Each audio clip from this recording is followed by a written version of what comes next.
Hello viewers, today we are going to discuss about Physics ICSE Class 10 Specimen Paper Analysis and the mark distribution related with the chapters for the year 2023-24.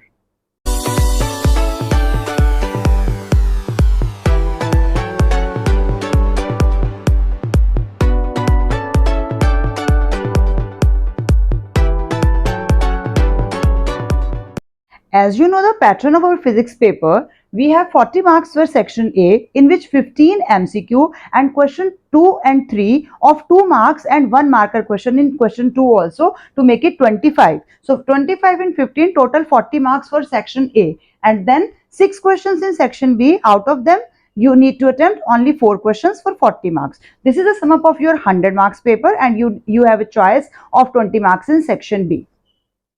Our first unit is force, work, power, energy and machine. From this unit we have 3 MCQs and then highest portion in section A of 9 marks. In question number 2 and 3, maximum percentage of 9 marks is from force, work, power, energy. And in section B, question number 6, whole 3 plus 3 plus 4, all the 3 parts from this unit. So grand total of this unit is 22 marks. Coming to unit 2, which is light. From light unit we have 4 MCQs, and in question number 2 and 3 we have 2 marker question and 2 questions, whole 2 questions, question number 4 and question number 5 in section B. 3 plus 4, 3 plus 4, all means 20 and 4 and plus 2, it is 26. So grand total from light unit is 26. Maximum marker unit is light. Next is sound. From sound unit we have 2 MCQs, and then in question number 2 and 3, 1 2 marker question also. Then question number 7, 3 plus 4, 7 mark in question number 7 from unit sound. So total mark of this unit is 11 marks. Next is electricity. In electricity we have 2 MCQs, and then in question number 2 and 3, 4 marker questions are there, obviously of 2 marks, but total 4 marks. And in question number 8 we have 3 plus 4, 2 questions from this unit electricity. So total of this unit is 13 marks. Electromagnetism we have 1 MCQ, we have 2 marker in question number 2 and 3, means 1 question from electromagnetism in section A, and then question number 9 we have 4 marker, last question of the chapter, 4 marker question from electromagnetism. So total grand total of this unit is 7 marks. Next is heat. In heat we have 2 MCQs and 1 2 marker question in section A, and then 3 plus 3 question number 8 from unit heat. Question number 9 from unit heat. Question number 9 have 2 parts from unit heat and 1 part from electromagnetism. So grand total from unit heat is 10 marks. ये हमारे previous year के accordingly ही है. Radioactivity में 1 MCQ we have. Then question number 2 and 3 में 4 total marks आपके पास question number 2 and 3 से आएंगे. In question number 7 we have 3 marker, and in question number 8 we have also 3 marker from this radioactivity unit. So grand total of radioactivity unit is 11 marks.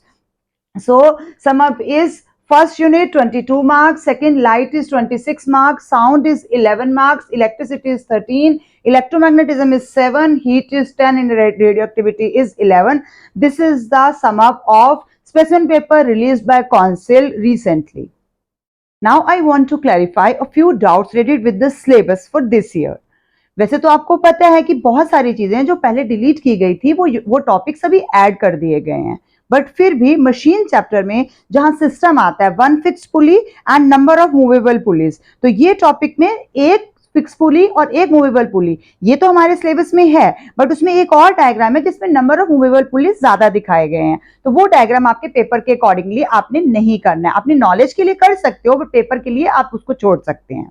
दूसरा आता है जो numericals हैं हमारे, MA का formula हमने पढ़ा हुआ है, जो एफिशिएंसी और इसके साथ रिलेटेड है वो तो हमने करना है, बट एक और फॉर्मूला है एफिशिएंसी माइनस डब्ल्यू अपॉन ई, जहां पर हम कंसीडर करते हैं बहुत सारे अदर फैक्टर्स को भी, उससे बेस्ड न्यूमेरिकल्स भी आपके पेपर में नहीं आएंगे. अगले यूनिट हम लाइट की बात करें तो इसमें एक फॉर्मूला है मैग्नीफाइंग पावर का, जहां पर magnification is equal to 1 plus D upon F है. ये फॉर्मूला और इस पे बेस्ड न्यूमेरिकल्स भी हमारे सिलेबस में नहीं है. और लास्ट में हमारे पास जो स्पेक्ट्रम यूनिट है लाइट का ही, उसके अंदर यूजेस और प्रॉपर्टीज हमने इलेक्ट्रोमैग्नेटिक वेव्स की करनी है, जिसमें अल्ट्रावायलेट और इंफ्रारेड रेडिएशंस को हमने बहुत अच्छे से करना है, बट इसमें आपको यूजेस करने हैं, एक्सरेज और गामा रेज इनके सिंपल ऐसे वाले यूजेस भी आपको करने हैं। प्रॉपर्टीज का जो मेन बेस है वो ज्यादातर आपका इंफ्रारेड और अल्ट्रासोनिक से ही आता है, विजिबल भी आप कर सकते हैं। तो यहाँ पर आपके कुछ डाउट्स जो इस टॉपिक से रिलेटेड है वो मैं क्लियर करना चाह रही हूँ।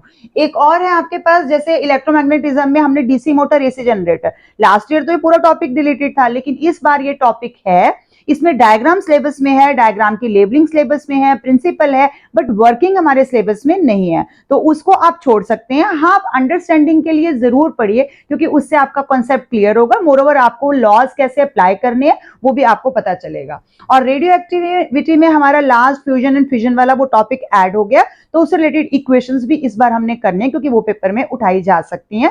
क्वेश्चन पेपर में एक क्वेश्चन है, हालांकि वो अलग बात है, उन्होंने अल्फा पार्टिकल ही शो किया उसके अंदर, बट आ सकते हैं उससे रिलेटेड क्वेश्चंस भी। One more point I want to lay emphasis on is, आप देख सकते हैं कि आपका फर्स्ट यूनिट 22 मार्क्स कैरी कर रहा है। लास्ट ईयर 24 था, इस बार 22 मार्क्स है, और लाइट 26 है। सबसे मैक्सिमम मार्कर यूनिट हमारा लाइट है। तो इन दोनों यूनिट्स को अगर कोई स्टूडेंट अच्छे से कर लेता है तो आपके 48 मार्क्स तो वहीं पर पक्के हो जाते हैं। तो अगर आप इन पर ज्यादा एम्फेसिस देंगे तो आपके मार्क्स आप इजीली ले पाएंगे। साउंड हमारा पहले भी 10-11 इसी रेंज में रहता है। इलेक्ट्रिसिटी 13 मार्क्स है। वैसे इलेक्ट्रोमैग्नेटिज्म के साथ अगर हम देखेंगे तो ये टोटल 20 मार्क्स कैरी कर रहा है। तो 22, 26 और 20 यही हमारे मैक्सिमम मार्कर यूनिट्स हैं। बट आपको पता है कि इसके अंदर फर्दर और भी यूनिट्स हैं। अगर मैं एक चैप्टर गिन रही हूँ तो फोर्स, वर्क, पावर, एनर्जी और मशीन्स, इसके अंदर चैप्टर तो आपको 3 पढ़ने हैं ना, उसके लिए तो 3 चैप्टर मिलकर एक यूनिट बन रहा है। लाइट के भी 3 चैप्टर्स हैं, तब एक यूनिट बन रहा है आपका। साउंड आपने अकेला चैप्टर पढ़ना है और अकेले चैप्टर से आपके पास 11 मार्क्स मिल रहे हैं। तो साउंड आपको पता चली गया कि सबसे इंपॉर्टेंट है साउंड आपके लिए पढ़ना, क्योंकि 11 मार्क्स कम नहीं है, 11 मार्क्स अच्छे खासे होते हैं। और इलेक्ट्रिसिटी में न्यूमेरिकल्स भी हैं आपके पास, रीजनिंग भी है, तो यहां पर आपके पास 13 मार्क्स कैरी हो रहे हैं। इलेक्ट्रोमैग्नेटिज्म लास्ट ईयर थोड़ा रिड्यूस था पोर्शन, तो इस बार ऐड हुआ है तो वो 7 मार्क्स का हो गया है।